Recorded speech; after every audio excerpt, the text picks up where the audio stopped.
1971কে ভুলতে দিতে চায় না জামায়াতকে আওয়ামী লীগ, বিএনপি সহ কোনো পক্ষই, সেটাও। ঢাকা শহরের আমি জন্ম থেকে বাসিন্দা, তো আমি যেটা দেখলাম সেটি হচ্ছে যে ঢাকা শহর থেকে অনেক লোক বের হয়ে যাওয়ার পরেও কিছু কিছু জায়গাতে যানজট হয়েছে, কারণ যেখানে সবুজ আছে কিংবা একটু বিনোদনের বা ঘোরাঘুরির একটা জায়গা আছে সেখানে প্রচুর মানুষ চলে গিয়েছেন। যেমন আমি সংসদ ভবনের আশেপাশে আহ চন্দ্রিমা উদ্যান বলে যে জায়গাটা আছে, শহীদ রাষ্ট্রপতি জিয়াউর রহমানের মাজার যেখানে, তার আশেপাশে অনেক মানুষ গিয়েছে এবং তারা সেখানে হাঁটাহাঁটি করছে এবং এত বেশি লোক যে সেখানে যানজট তৈরি হচ্ছে। কিছু কিছু পয়েন্টে ব্যাটারি রিক্সার উল্টাপাল্টা আচরণের কারণেও যানজট তৈরি হচ্ছে। তবে পেট্রোল পাম্পগুলিতে লাইন ছিল না, এর কারণ হচ্ছে ঈদের আগের দিন রাতে অধিকাংশ গাড়িতেই তারা ফুল ট্যাঙ্ক করে দিয়েছেন, যে কারণে পেট্রোল পাম্পগুলিতে লাইনের পরিমাণ কমেছে। তারপরও রেশনিং কিন্তু আজকে থেকে শুরু হয়েছে, কারণ আমি আজকে একজনকে দেখেছি তিনি পেট্রোল পাম্পে লাইন দিয়ে আবার তেল নিতে তিনি গিয়েছেন। আর এর বাইরে যেটি আমি উপলব্ধি করেছি সেটি হচ্ছে ঢাকা শহরটা বেশ সুন্দর এবং ঢাকা শহরের ফুটপাতগুলি বেদখল হয়ে থাকে বলে এবং বাজারগুলির সামনে রাস্তায় বাজার বসে, সেই কারণে আমরা ঢাকা শহরে অনেক সুবিধা দিয়ে আমরা উপভোগ করতে পারি না। আমি তো ঢাকা শহরে জন্মেছি, পুরনো ঢাকায় থেকেছি ছোটবেলায়, তারপরে নতুন ঢাকায় এসেছি এবং এই যে ঢাকা শহরের পরিবর্তনটা আমি চোখের সামনে দেখেছি। তো এই পরিবর্তনটা আসলে ঢাকা শহরকে ধ্বংস করে ফেলছে, এটা আমি উপলব্ধি করেছি আবারও। কারণ মানুষের চাপে বিপর্যস্ত হয়ে ঢাকা নষ্ট হয়ে যাচ্ছে। আর এই যে মানুষ নাই সেজন্য ধুলা, ধোঁয়া, ঢাকা শহরের ময়লা হওয়া, দুর্গন্ধযুক্ত এলাকাগুলি এই 2-3 দিনের মধ্যে দুর্গন্ধ কমে গিয়েছে। এই ব্যাপারটা উপলব্ধি করেছি। তবে যেটি ঘটেছে, মানুষ কমে যাওয়াতে জনপ্রতি মশার পরিমাণ বেড়েছে। মানে আগে 3 কোটি লোকের জন্য যে মশা ছিল, এখন মনে করেন 1 কোটি লোকের জন্য সেই মশা। এবং ঢাকা শহরের যে 12টা বাজিয়ে গিয়েছেন এই প্রশাসক মেয়র ইউনূস আমলের, সেটা উপলব্ধি করেছি। উনি তো মশা মারেনি নাই, এখন নতুন মেয়র প্রশাসক এসেছেন, সেই নতুন প্রশাসক মেয়র কি করেন এটা দেখার ইচ্ছা আমার ঈদের পরে। আমি একটু একটু ঠিক রাজনীতি নয়, বাট একটু মানুষের মানে আচরণগত কয়েকটা বিষয় নিয়ে একটু কথা বলতে চাই। আমরা গত ঈদে দেখেছি যে জাতীয় ঈদগাতে ডক্টর ইউনূস সাহেব এসেছিলেন, কিন্তু আমরা এর আগের বছরগুলোতে সবসময় দেখতাম জাতীয় ঈদগাতে রাষ্ট্রপতি অবশ্যই আসতেন, উনি ঈদগাতে নামাজ পড়তেন এবং সেখানে যারা নাকি সরকারের প্রধানত সরকারের সিনিয়র মন্ত্রীরা থাকতেন। তো আমরা গতবার ডক্টর ইউনূসকে একাই দেখেছি, ওনার সঙ্গে ওই সময় যিনি রাষ্ট্রপতি ছিলেন তিনি আসতেন না, নাকি আসতে উনি বলেছেন নাকি আসতে দেওয়া হতো না। এবার আমরা দেখলাম রাষ্ট্রপতি এসেছেন এবং প্রধানমন্ত্রী এসেছেন, তাদের মধ্যে বেশ কোলাকুলিও হলো। এই জিনিসটা আপনার কাছে আসলে কেমন লেগেছে? এটি বিরল দৃশ্য, কেননা বহুদিন যাবৎ বাংলাদেশের প্রধানমন্ত্রী ছিলেন নারী। 91 সালের পর থেকে কোনো পুরুষ তো প্রধানমন্ত্রী হন নাই। তো যে কারণে একই ঈদগাতে পাশাপাশি দাঁড়িয়ে নামাজ পড়ার কোনো সুযোগ ছিল না প্রধানমন্ত্রী এবং রাষ্ট্রপতির। প্রধান উপদেষ্টার সময় সুযোগটা তৈরি হয়েছিল, কিন্তু প্রধান উপদেষ্টা এক রাজকীয় চেয়ারে বসে, পাশে টেবিল রেখে, পানির বোতল রেখে, এমনকি পেছনে তার পাহারাদার লোকজনও ছিল এবং তিনি সেইভাবে নামাজ পড়েছেন। রাষ্ট্রপতিকে আসতে দেন নাই, মহামান্য রাষ্ট্রপতি সেটা কিন্তু একটি সাক্ষাৎকারে বলেছেন। তো তার এই কারণে আমরা এই অন্তর্বর্তী সরকারের সময় দৃশ্যটা দেখতে পারি নাই, কিন্তু এইবার মাননীয় প্রধানমন্ত্রী রাষ্ট্রপতিকে তার প্রাপ্য মর্যাদা দিয়েছেন এবং তারা মুসলিম হিসেবে একে অন্যকে আলিঙ্গন করেছেন। এই আলিঙ্গন কিন্তু প্রধানমন্ত্রীর সাথে রাষ্ট্রপতির আলিঙ্গন না, এটা হচ্ছে ঈদের নামাজে সকল মুসলিম সমান এবং সেইখানে যে কারোর সঙ্গে আলিঙ্গন একজন মুসলিম করবে আরেকজন মুসলিমের সাথে, যে কোনো ব্যক্তি মর্যাদা কিংবা আর্থিক অবস্থান কিংবা বংশগৌরব কিচ্ছু সেখানে থাকে না। তো সেই হিসেবে এটা আমার ভালো লেগেছে যে তারা মুসলিম হিসেবে একই ঈদগাতে নামাজ আদায় করেছেন এবং তারা একে অন্যের সঙ্গে যে আমরা যেটা করি মুলাকাত করেছেন, মুসাফা করেছেন। এবং আমি মাননীয় প্রধানমন্ত্রীকে দেখেছি যে একজন পুলিশ তাকে স্যালুট দিয়ে তারপরে তার সঙ্গে আলিঙ্গন করছে। এই দৃশ্যগুলি ভালো লাগে, কারণ রাজনীতিবিদরা যদি মানুষের কাছে আসেন, ক্ষমতা তো মানুষকে দূরে ঠেলে এবং ক্ষমতা একটা দেয়ালের মতো, সাধারণ মানুষের সঙ্গে ক্ষমতাবানদের একটা পার্থক্য ক্ষমতা নিজেই তৈরি করে দেয়।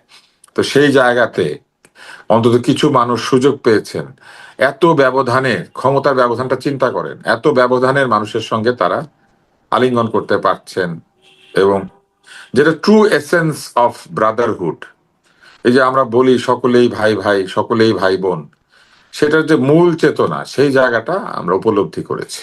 আপনি কি মনে করতে পারবেন অথবা আপনি কি খেয়াল করেছেন কোথাও যে আমাদের গতবার ঈদের নামাজের সময় আমাদের সরকার প্রধান ডক্টর ইউনূস ছিলেন, এবার ডক্টর ইউনূস ঠিক কোথায় ঈদের নামাজটা পড়েছেন আপনি কি জেনেছেন? না, জানি নাই। আমি এই বিষয়টা স্টেটাসও দিয়েছিলাম। আমি আশা করেছিলাম তিনি যেহেতু চট্টগ্রামের ভাষায় রোহিঙ্গাদের সঙ্গে কথা বলেছিলেন, এটা কিন্তু রোহিঙ্গাদের ভাষা না, এটা চট্টগ্রামের ভাষা। রোহিঙ্গারা আরাকানি ভাষায় কথা বলে। রোহিঙ্গাদের যে ভাষাটা, তার সঙ্গে চট্টগ্রামের ভাষার অনেক মিল আছে, যে কারণে তারা চট্টগ্রামের ভাষা বোঝে। তো তিনি চট্টগ্রামের ভাষায় একটা বক্তৃতা দিয়ে রোহিঙ্গাদেরকে আশা প্রকাশ করেছিলেন যে তারা তাদের ওইখানে আরাকানি নামাজ পড়বে, এবং তিনি এরকমও বলেছিলেন যে তাদের সঙ্গে তিনিও নামাজ পড়বেন। আমি পুরো বক্তৃতাটা শুনেছিলাম, কোন একটা জায়গায় এটাও বলেছিলেন বলে আমার যতটুকু স্মৃতিশক্তি বলে। আমি আশা করেছিলাম অন্তত তিনি যে আশাটা দিয়েছিলেন, সেই আশাটা না হলেও উনি অন্তত রোহিঙ্গাদের সাথে গিয়ে নামাজটা পড়বেন। কারণ তিনি তো বলেছিলেন যে তারা নিজ দেশে ফিরে যাবে। তো নিজ দেশে ফিরে যাবে, একজনকেও উনি পাঠাতে পারেন নাই। এবং সারাক্ষণ ওনার অন্তর্বর্তী সরকার মিথ্যাচার করেছে। প্রথমে বলেছিল তারা ফিরে যাবে, তারপরে তাদেরকে ফেরানোর ব্যবস্থা করা হয়েছে। নিজেকে খেলোয়াড় দাবি করেছিলেন, যে কত বড় খেলোয়াড়, বাংলাদেশ এখন খেলোয়াড়ের জায়গায় পৌঁছেছে। এতদিন নাকি বাংলাদেশ খেলাতে যেতে পারে নাই, বাংলাদেশ এখন খেলোয়াড়ে পরিণত হয়েছে, এটা উনি বলেছিলেন একটা বক্তৃতায়, একটা বক্তব্যে। এবং তারপরে এই গুতেরে, যে এই যে জাতিসংঘের মহাসচিব, উনি নাকি এখানে এসে রোজাও রেখে ফেলেছিলেন। অমুসলিম কি করে রোজা রাখে ব্যাপারটা বুঝি না, উপবাস হবে অমুসলিম যদি রাখে, আর মুসলিম রাখে রোজা, দুইজনের তো একই ধর্ম না। কিন্তু উনি বললেন যে উনি রোজাও রেখেছেন, এবং সরকারের পয়সা খরচ করে ওখানে ইফতার খাওয়ানো হয়েছিল আমি যতদূর জানি, এবং একটা বিরাট জনসভার আয়োজন করা হয়েছিল। এত কিছু করার পর উনি একজন তো রোহিঙ্গা না, অর্ধেক রোহিঙ্গা ফেরত পাঠাতে পারেন নাই। উল্টা আরো নাকি 1.5 লক্ষ ঢুকেছে, উনি ঢুকিয়েছেন আরো 1.5 লক্ষকে। এবং ঢুকিয়ে তারপর উনি যে তার কথা রাখতে পারলেন না, আমি আশা করেছিলাম অন্তত তিনি নিজে গিয়ে রোহিঙ্গাদের ক্যাম্পে নামাজ আদায় করবেন। কিন্তু উনি কোথায় নামাজ আদায় করেছেন আমরা জানি না। ইনফ্যাক্ট আপনাকে আমি পাল্টা একটা প্রশ্ন করি, উনি এই গত অন্তর্বর্তী সরকারের প্রধান হওয়ার আগে উনি কোথায় নামাজ আদায় করতেন? উনি কোন মসজিদে যেতেন, কিংবা কোথায় নামাজ আদায় করতেন, বা আদৌ নামাজ উনি আদায় করতেন কিনা ওই সময়টাতে এই ঈদগাহে, এটা কিন্তু আমরা জানি না। হ্যাঁ, ওনার টুপি পরা কোনো ছবি আমি উনি অন্তর্বর্তী সরকারের প্রধান হওয়ার আগে কোথাও দেখি নাই। ওনার কোথাও নাই। কিন্তু সারা পৃথিবীতে উনি কিন্তু নিজেকে মুসলিম হিসেবে যে খুব একটা পরিচয় দিতেন তাও না।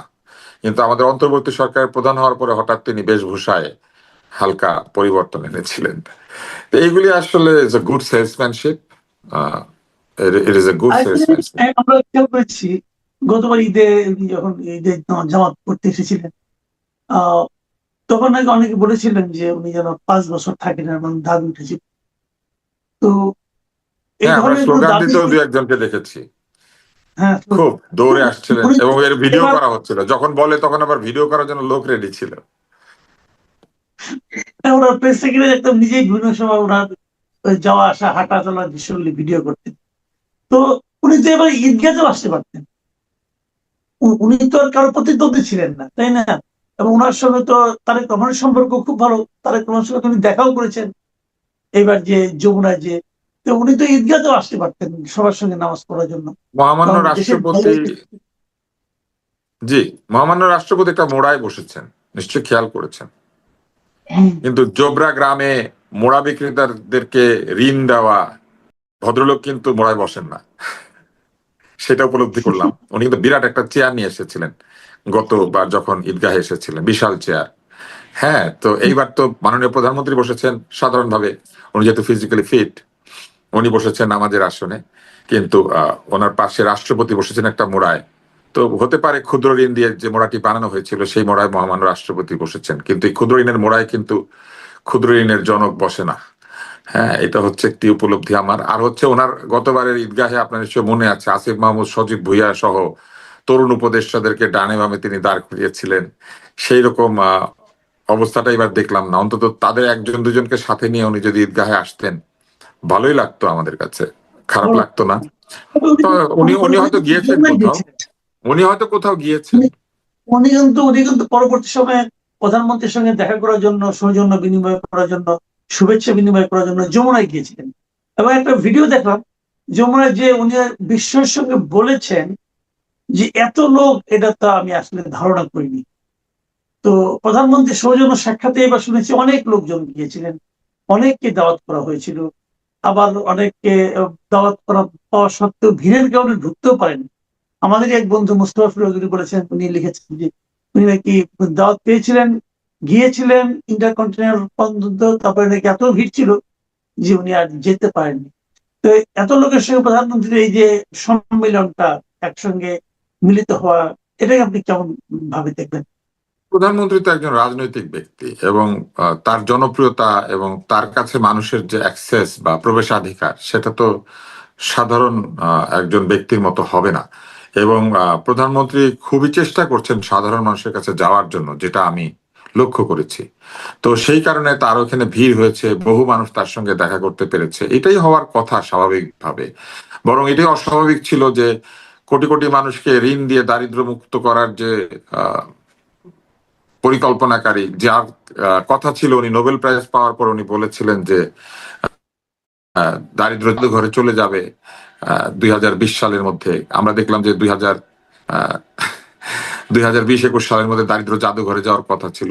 আমি দেখলাম যে উনি নিজেই জাদুঘরের মতো একটা জায়গায় গিয়ে ঢুকে পড়লেন এবং ওই রকম একটি দর্শনীয় বস্তুতে পরিণত হয়ে আমাদের প্রধান উপদেষ্টা হয়ে বসে পড়লেন। কিন্তু দারিদ্র তো জাদুঘরে যায়ই নাই, উল্টা তার শাসনামলে দারিদ্র বেড়েছে, এটা ঘটেছে। তো উনি মানুষের সঙ্গে দেখা করেন নাই, উনি ব্যস্ত থাকতেন মূলত ওনার লোকজনের সাথে দেখা করার জন্য। উনি যাদেরকে পছন্দ করেন উনি তাদেরকে নিয়ে চলেছেন। উনি মোটেও জনগণের কাছে যাওয়ার বা জনগণকে পাত্তা দেন নাই, তিনি জনগণের মতামতকে উনি তোয়াক্কা করেন নাই। এবং উনি যেটা করেছেন, উনি ওনার ওইখানে যেতে সবার অনুমতি লাগতো, কিন্তু এনসিপির নেতাদের কোনো অনুমতি লাগতো না, তারা হাঁটতে হাঁটতে সেখানে ঢুকে পড়তো, আমরা সেটা দেখেছি। তো উনি তো মূলত আসলে প্রধান উপদেষ্টা ছিলেন, ওনার নিয়োগকর্তা যারা ওনাকে নিয়োগ দিয়েছে তাদের প্রধান উপদেষ্টা ছিলেন। উনি আমাদের প্রধান উপদেষ্টা আসলে হতে পারেন নাই। উনি স্পিরিচুয়ালি বা উনি মেন্টালি আমাদের প্রধান উপদেষ্টা হওয়ার চেষ্টাও করেন নাই। উনি পেশাজীবীদের সাথে দেখা করেন নাই, উনি ডাক্তারদের সাথে দেখা করেন নাই, উনি প্রকৌশলীদের সাথে দেখা করেন নাই, উনি কোনো বাঙালি সাংবাদিককে পারতপক্ষে সাক্ষাৎকার দেন নাই। এবং উনি ব্যবসায়ীদের সঙ্গে, উনি ব্যবসার চুক্তি স্বাক্ষর করেছেন আমেরিকার সাথে, কিন্তু ব্যবসায়ীদের সঙ্গে উনি 18 মাসে কোন federation of chamber of commerce and industry বলেন কিংবা অন্য গার্মেন্টস ইন্ডাস্ট্রি যে বিজিএমইএ বলেন, তারা সাক্ষাৎ চেয়েছে, তারা ব্যর্থ হয়েছে, তাদেরকে তিনি সাক্ষাৎ দেন নাই। উনি ওনার মতো ব্যস্ত ছিলেন, ওনার উপদেষ্টাদেরকে নিয়ে উনি সলা পরামর্শ করতেন এবং উনি এক ধরনের উপভোগ করেছেন সময়টা। আসলে উনি আমাদের জন্য ওনার মাথা ব্যথা ছিল না, কোনোদিন উনি জনগণকে নিয়ে ভাবেন না। যে মাননীয় প্রধানমন্ত্রী অনেক সাংবাদিকদেরকে দাওয়াত করেছিলেন, এদের এই মধ্যে কারণে যারা উনি বুঝে নাই, এই কারণে কিন্তু উনি বুঝে নাই মাসুদ ভাই, যে এত লোক কোত্থেকে আসে, এত লোক কোত্থেকে আসে। উনি দাওয়াত দিলে তো এত লোক আসবে। উনি ওনার ওইখান থেকে যে গত ঈদে যেসব দাওয়াত পত্র পাঠানো হয়েছিল, কারা পেয়েছিল, কারা তার সঙ্গে দেখা করার অনুমতি পেয়েছিল? উনি নিজে তো আমাদের রাষ্ট্রপতির সাথে দেখা করতে চান নাই। উনি নিজেই তো একটা অসাংবিধানিক কাজ করেছেন। উল্টা ওনার সাথে উনি কাউকে দেখা করতে দেন না। উনি আমেরিকা থেকে লোক উড়িয়ে এনে তাদেরকে দিয়ে পরিবেষ্টিত হয়ে বসেছিলেন। আমেরিকা, নেদারল্যান্ড, নরওয়ে, থাইল্যান্ড কিছু বাদ দেন নাই। উনি সারা দুনিয়ার লোক এনে জড়ো করেছেন, কিন্তু বাংলাদেশের এই সাধারণ মানুষের সাথে দেখা করার ওনার সময় ছিল না। সেই জন্য উনি তো বুঝতেও পারেন নাই এত লোক কেন আসছে। উনি জীবনে কোনোদিন দেখা করেছেন, সাধারণ মানুষের কাছে গিয়েছেন? আপনি আমাকে একটা জিনিস বলেন, উনি সাথে করে গ্রামীণ ব্যাংকের লোকদেরকে নিয়ে উনি গিয়ে নোবেল প্রাইজ নিয়েছেন, ফিরে এসে উনি দক্ষিণ প্লাজা একটা সম্বর্ধনা নিয়েছেন, কিন্তু উনি যাদেরকে উনি এই ঋণ দিয়ে এই নোবেল পুরস্কারটা পেয়েছেন, সেই লোকদেরকে আহ উনি কখনো অ্যাড্রেস করেছেন? উনি একটা সমাবেশ করার চেষ্টা করেছেন? উনি কিন্তু এরপরে 2007-8 সালে অন্তর্বর্তী সরকার পেয়েছিলেন আরেকটা, এবং সে অন্তর্বর্তী সরকার একই রকম ভাবে ওনাকে পুশ করেছিল, ওনাকে লাইমলাইটে আনার জন্য চেষ্টা করেছিল তখনও। কিন্তু সেই অন্তর্বর্তী সরকারের সময় উনি চাইলে পরে একটা দরিদ্র সমাবেশ করতে পারতেন, একটা ঋণ গ্রহীতার সমাবেশ করতে পারতেন। উনি রোহিঙ্গা থেকে ইফতার খাওয়ানোর টাইম পেয়েছেন, কিন্তু গ্রামীণ ব্যাংকের এত গ্রাহককে উনি কি একবেলা চা নাস্তা দিয়ে আপ্যায়ন করেছেন গ্রামীণ ব্যাংকে? যে উনি নোবেল পেয়েছেন? নোবেল তো একাবার নাই, গ্রামীণ ব্যাংক নিজেও পেয়েছিল। গ্রামীণ ব্যাংকে 1 সপ্তাহ যাবৎ ক্লায়েন্টদেরকে 1 কাপ চা আর একটা বিস্কুট অফার করেছিল। আচ্ছা, আমরা এইসব এই প্রশ্ন করলে না ওনার ভক্তরা হ্যাঁ, ঝাঁপিয়ে পড়ে, আমাদেরকে অশালীন মন্তব্য করে ওনার ভক্তরা, এবং উনি অশালীন মন্তব্যগুলি দেখেন এবং ওনার লোকজন এগুলা করেছে। উনি তো মবের জনক হয়েছিলেন। যিনি কিনা মব করে তার কাছে লোকে দেখা করতে যাবে কেন? উনি বুঝবে কিভাবে? ওনার কাছে তো জনগণ মানে মব। হুম, আচ্ছা, আমরা এবার যেটা দেখলাম যে এই যাদেরকে মানে যে সমস্ত সাংবাদিকরা অনুষ্ঠানে যাননি অথবা দাওয়াত পাওয়া সত্ত্বেও ব্যক্তিগত কাউরি যেতে পারেনি, তাদের অনেকেই কিন্তু আমাদের মাননীয় প্রধানমন্ত্রী পরবর্তীতে বিকেল বেলা সন্ধ্যার সময় অনেককে ফোন করেছেন এবং ব্যক্তিগতভাবে তাদের কুশল জিজ্ঞাসা করেছেন। আমাদের বন্ধু আনিস আলমগীর, তিনিও ফোন পেয়েছেন, এটা আমরা নিউজেও দেখলাম। আহ, আহ, অনেকের নাম নিউজে আসেনি, এরকম অনেক আছে।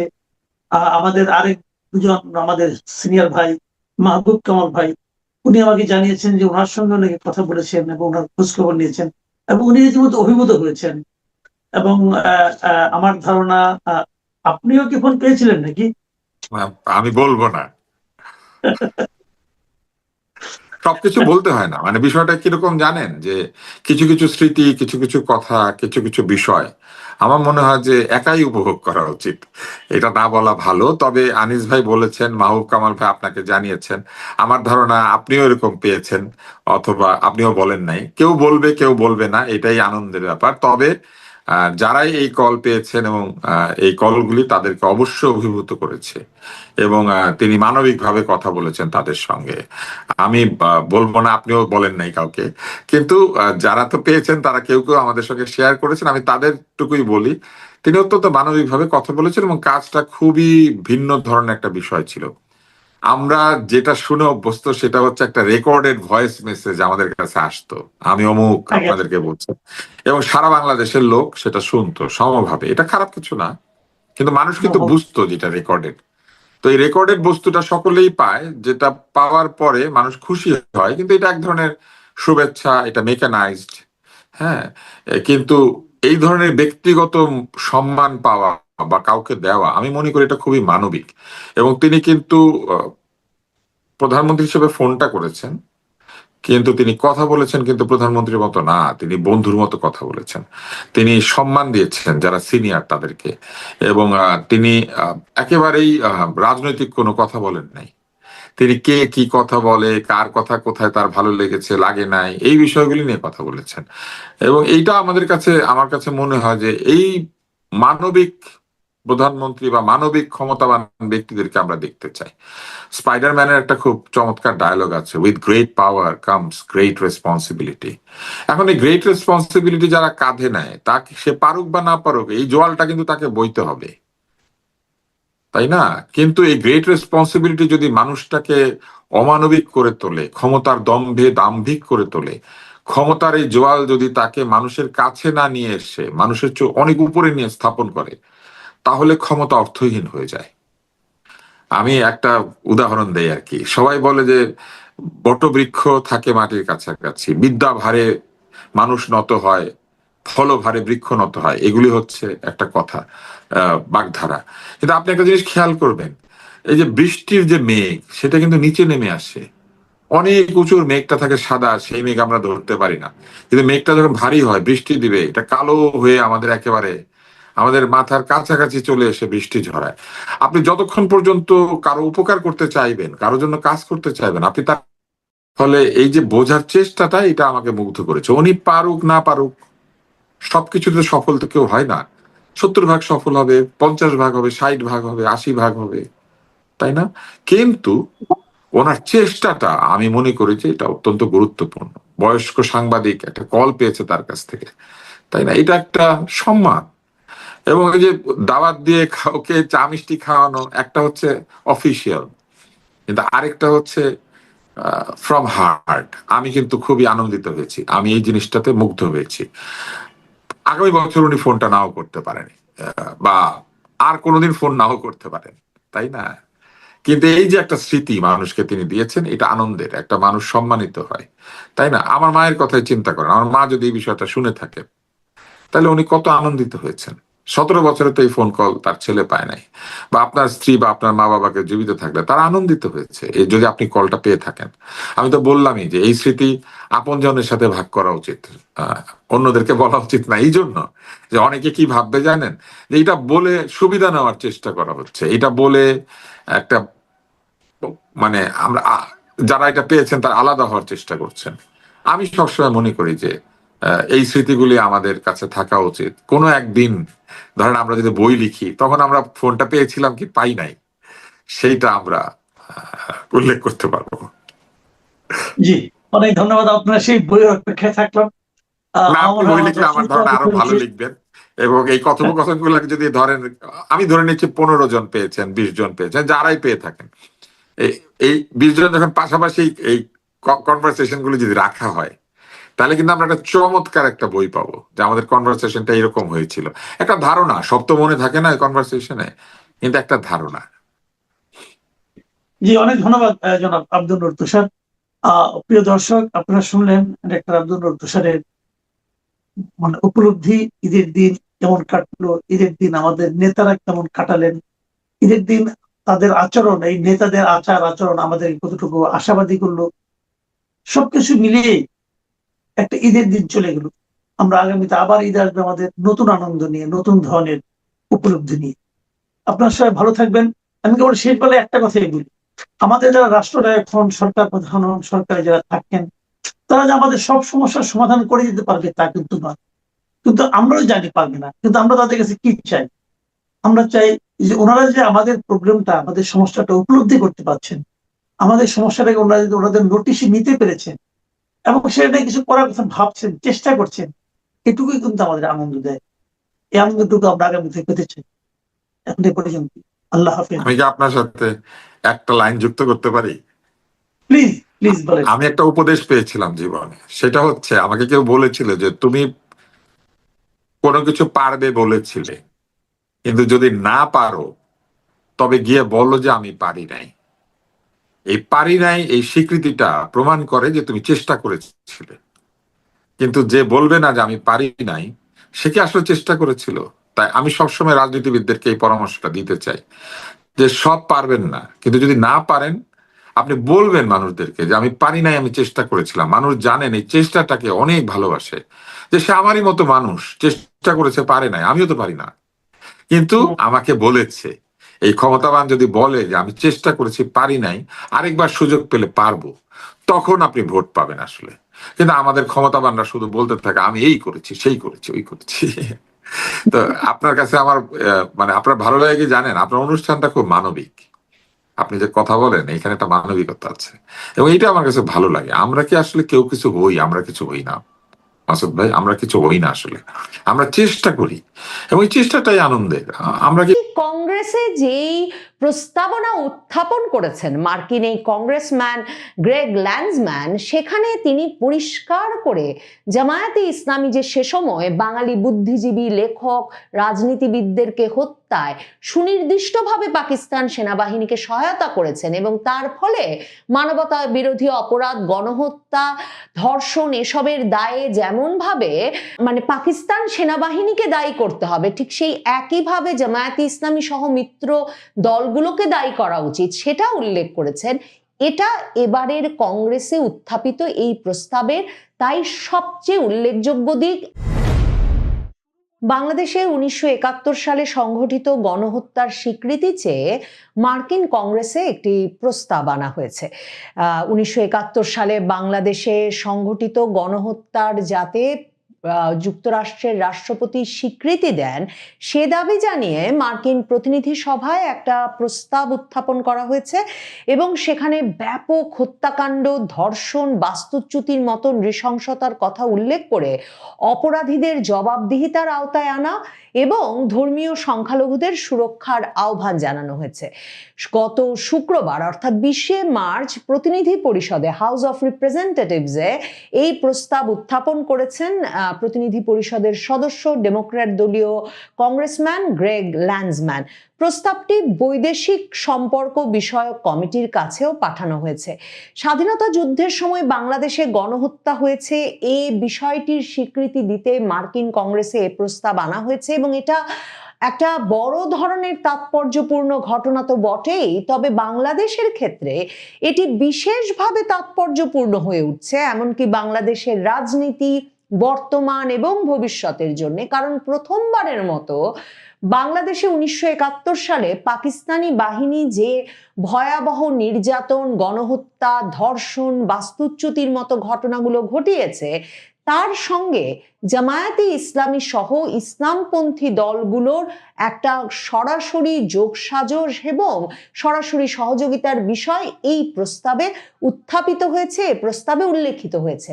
বিশেষভাবে জামায়াতে ইসলামীর নাম পাকিস্তানের সেনাবাহিনীর সহযোগী হিসেবে সরাসরি উল্লেখ নিশ্চিতভাবেই, বিশেষ করে বাংলাদেশের সীমানার ভেতরে জামায়াতে ইসলামী নামের কোনো দলের রাজনৈতিক তৎপরতা চালিয়ে যাওয়ার বিষয়টিকে পরবর্তী যে কোনো সময়ে চ্যালেঞ্জের সম্মুখীন করতে পারে, যদি সত্যিকার অর্থেই মার্কিন কংগ্রেসের এই প্রস্তাবের প্রেক্ষিতে যুক্তরাষ্ট্রের প্রেসিডেন্ট, আমেরিকার প্রেসিডেন্ট কংগ্রেসে এই দাবিকে স্বীকৃতি দেন যে বাংলাদেশে 1971 সালে গণহত্যার ঘটনা ঘটেছিল। এই যে কংগ্রেসম্যান যে প্রস্তাবটি এনেছেন, সেখানে তিনি 119তম কংগ্রেসের দ্বিতীয় অধিবেশনে 20শে মার্চ এই প্রস্তাবটি উত্থাপন করেছেন। এই প্রস্তাবনার যে রেজলিউশন, তার সেটি হচ্ছে রেজলিউশন 1130 এবং এতে বলা হয়েছে মানবতার বিরুদ্ধে অপরাধ, যুদ্ধাপরাধ এবং গণহত্যার ঘটনাগুলো স্বীকৃতি দিতে হবে, যাতে ভবিষ্যৎ প্রজন্মের স্বার্থে এই বিষয়টি মনে থাকে, এটা স্মৃতিতে থাকে মানব জাতির, এবং এটা নথিবদ্ধ করা হয় যে 1971 সালে বাংলাদেশে গণহত্যা, ধর্ষণ, বাস্তুচ্যুতির মতো ভয়াবহ অপরাধ সংঘটিত হয়েছিল এবং তাতে যারা ভুক্তভোগী হয়েছিলেন, বাঙালি জাতির যে সদস্যরা এবং হিন্দু সম্প্রদায়ের যে সদস্যরা এর ভুক্তভোগী হয়েছিলেন, তাদের এই স্মৃতি যাতে সংরক্ষিত থাকে এবং ভবিষ্যতে এমন নৃশংসতা প্রতিরোধ করা যায়। এই রেজলিউশনে, যে রেজলিউশন এনেছেন ডেমোক্র্যাট দলীয় এই কংগ্রেসম্যান, সেখানে প্রস্তাব করা হয়েছে যাতে যুক্তরাষ্ট্রের হাউস অফ রিপ্রেজেন্টেটিভ, প্রতিনিধি পরিষদ, দেশের রাজনীতিতে একেবারে ক্ষমতার কেন্দ্রে চলে আসা জামায়াতে ইসলামী যখন যে কোনো অপরাধকেই মানবতা বিরোধী অপরাধ বা গণহত্যা হিসেবে সংজ্ঞায়িত করতে চাইছে, এমনকি ঈদের ছুটিতে যে ভয়াবহ সব সড়ক দুর্ঘটনা, রেল দুর্ঘটনা ঘটেছে, যানজট সহ যেসব বড় ধরনের অব্যবস্থাপনার ঘটনা ঘটেছে, নতুন সরকারের নিয়ন্ত্রণাধীনে ব্যবস্থাপনায়, বিএনপি সরকারের ব্যবস্থাপনায়, সেটাকেও জামায়াতের আমির ডাক্তার শফিকুর রহমান ঈদ যাত্রার অব্যবস্থাপনা এবং দুঃখজনক দুর্ঘটনাগুলোকে মানবতা বিরোধী অপরাধ হিসেবে চিহ্নিত করেছেন। তিনি বলেছেন এই যে বেশি ভাড়া দিয়ে গরিবদের ঢাকার বাইরে যেতে হয়েছে, বাড়িতে ফিরতে হয়েছে, এগুলোকে জামায়াতে ইসলামী মানবতা বিরোধী অপরাধ বলে মনে করে।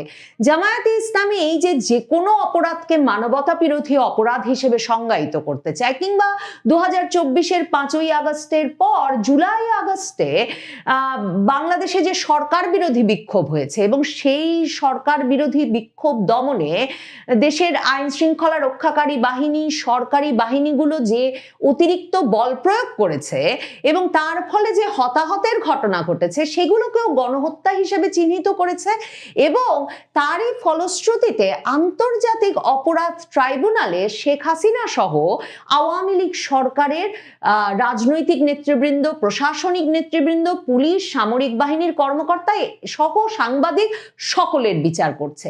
তো এই অবস্থায় জামায়াতে ইসলামীর আসলে বরাবরের একটা রাজনৈতিক লক্ষ্য হচ্ছে যে তাদেরকে যতই বাংলাদেশে যুদ্ধাপরাধের দল, রাজাকারের দল, মানবতা বিরোধী অপরাধের দায়ে অভিযুক্ত দল হিসেবে চিহ্নিত করা হয়, তারা ততই সেই অপরাধগুলোকে লঘু করে দেখিয়ে, এগুলোকে রাজনৈতিক উদ্দেশ্য প্রণোদিত ট্যাগিং হিসেবে দেখিয়ে এড়িয়ে যেতে চায় 1971 সালে তাদের অপরাধের দায়ভারকে। এই কংগ্রেসে যেই প্রস্তাবনা উত্থাপন করেছেন মার্কিন এই কংগ্রেসম্যান গ্রেগ ল্যান্সম্যান, সেখানে তিনি পরিষ্কার করে জামায়াতে ইসলামী যে সে সময় বাঙালি বুদ্ধিজীবী, লেখক, রাজনীতিবিদদেরকে হত্যায় সুনির্দিষ্টভাবে পাকিস্তান সেনাবাহিনীকে সহায়তা করেছেন এবং তার ফলে মানবতা বিরোধী অপরাধ, গণহত্যা, ধর্ষণ এসবের দায়ে যেমনভাবে পাকিস্তান সেনাবাহিনীকে দায়ী করতে হবে, ঠিক সেই একইভাবে জামায়াতে ইসলামী সহ মিত্র দলগুলোকে দায়ী করা উচিত, সেটা উল্লেখ করেছেন। এটা এবারের কংগ্রেসে উত্থাপিত এই প্রস্তাবের তাই সবচেয়ে উল্লেখযোগ্য দিক। একবার যদি মার্কিন কংগ্রেসে এরকম একটি গুরুত্বপূর্ণ আন্তর্জাতিক প্ল্যাটফর্মে জামায়াতে ইসলামী সেই যুদ্ধাপরাধের দায়ে যে অভিযুক্ত সেই বিষয়টি গৃহীত হয়, এই হাউস অফ রিপ্রেজেন্টেটিভস যদি সত্যি মার্কিন প্রেসিডেন্টকে গণহত্যার স্বীকৃতি দিতে সক্রিয় করতে পারেন বা কনভিন্স করতে পারেন, তাহলে জামায়াতে ইসলামীর পক্ষে এ দায় আর কখনো, বাংলাদেশ জামায়াতে ইসলামীর পক্ষে এ দায় আর কখনো এড়িয়ে যাওয়া অত্যন্ত গুরুতর সংকট হয়ে দেখা দেবে।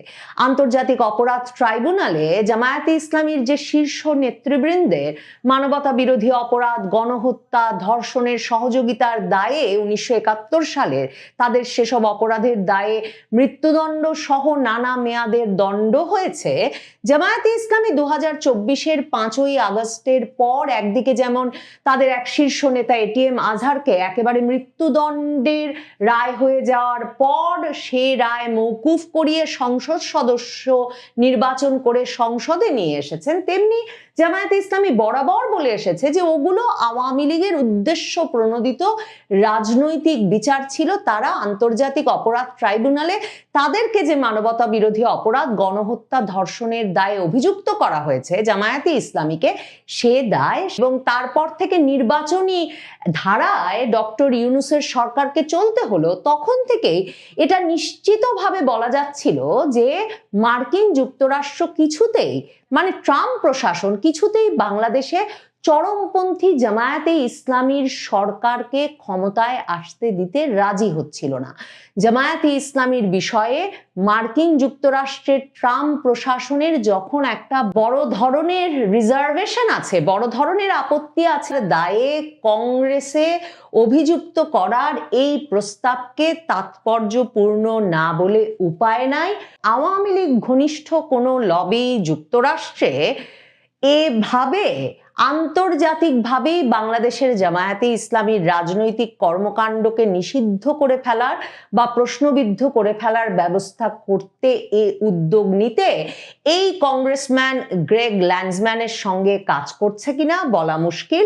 আওয়ামী লীগ হয়তো চাইছে তাদের ওপর নিষেধাজ্ঞা তুলে নেওয়ার দাবিতে তাদের কার্যক্রম অব্যাহত রাখার পাশাপাশি তাদেরকে নিষিদ্ধ করতে সবচেয়ে সক্রিয় ভূমিকা রেখেছে যে দলটি জামায়াতে ইসলামী, সেই দলটিকেই রাজনীতি থেকে নিষিদ্ধ করে দেওয়ার আন্তর্জাতিক ব্যবস্থা গ্রহণ করতে।